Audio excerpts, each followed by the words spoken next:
Currently, the country is experiencing the world's biggest lockdown that has led to the shutting of majority of factories and businesses, suspending of flights and restricting of overall movement between and within the states. It has been estimated that Indian economy has already suffered a setback of more than rupees 10 lakh crore and is expected to increase multifold and could even lead to the next recession.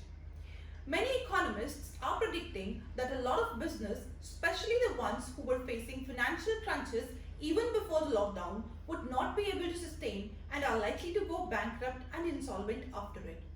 Such a situation will have an adverse effect on the rest of the businesses, and also a direct implication of the same would be that many businesses would no longer be able to honor their financial commitments. In our country, checks are a crucial mode of payment, especially when it comes to commercial transactions or for giving surety of some future payment.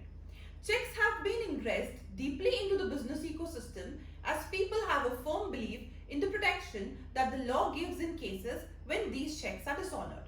Dishonour of cheque is covered under Section 138 of the Negotiable Instruments Act, which states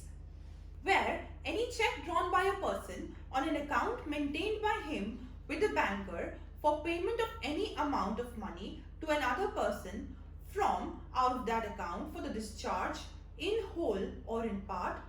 of any debt or other liability is returned by the bank unpaid, either because of the amount of money standing to the credit of that account is insufficient to honor the cheque, or that it exceeds the amount arranged to be paid from that account by an agreement made with the bank, such person shall be deemed to have committed an offence and shall,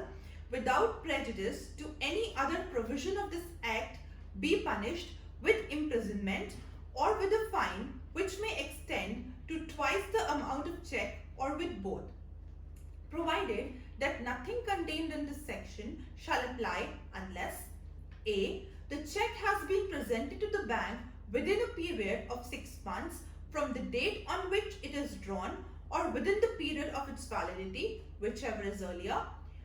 B. the payee or the holder in due course of the cheque, as the case may be, makes a demand for the payment of the said amount of money by giving a notice in writing to the drawer of the cheque within 30 days of the receipt of information by him from the bank regarding the return of the cheque as unpaid, and C. the drawer of such cheque fails to make the payment of the said amount of money to the payee or, as the case may be, to the holder in due course of the cheque within 15 days of the receipt of the said notice. What is important here is to note that this section is bound by the limitation period, which is the time period within which the complainant has to act in order to ascertain his right.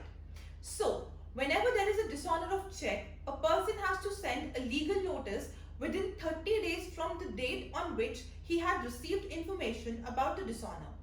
In that notice, 15 days time is given to discharge the liability. Once that is expired and no payment is made, then within 30 days from that date, the case has to be filed in the court. However, during the lockdown, it became almost impossible for the claimants to file their cases or even serve the legal notice. So, considering these unprecedented circumstances, the Supreme Court of India on 6th May 2020 has extended the limitation period for statutory provisions under Section 138 of the Negotiable Instruments Act and the Arbitration and the Conciliation Act with effect from March 15 until further orders. The order said, in view of this court's earlier order dated 23rd March 2020, passed in suo motu writ petition and taking into consideration the effect of the coronavirus and resultant difficulties being faced by the lawyers and litigants, and with a view to obviate such difficulties and to ensure that lawyers and litigants do not have to come physically to file such proceedings in respective courts and tribunals across the country, including this court, it is hereby ordered that all periods of limitation prescribed under the Arbitration and the Conciliation Act 1996 and under Section 138 of the Negotiable Instruments Act 1881 shall be extended with effect from 15th March 2020 till further orders to be passed by this court in the present proceedings. This would mean that if the cheque given to you was dishonoured during the lockdown or even before it, whereby your limitation of 30 days was there till 15th of March, then in such cases, your limitation period has been extended and you can act upon it once the lockdown is lifted. For the time being, you can intimate the opposite party through an email or a WhatsApp regarding the same. It is important to note that the validity of a cheque within which it needs to be deposited would still remain 3 months, and there is no extension of that period as the banks were functional even during the lockdown. Previously, the Finance Minister Nirmala Sitharaman had announced to increase the threshold limit to 1 crore for filing an insolvency case against the defaulter, thereby restricting the options available to recover the amount. So, it becomes very important to cautiously exercise the rights available with you.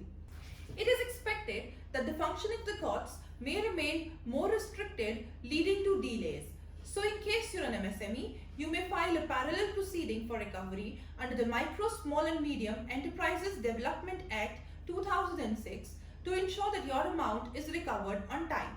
Recently, it has been seen to be an effective and efficient tool for the recovery of delayed payments. For more updates, please subscribe to our channel and hit the bell icon.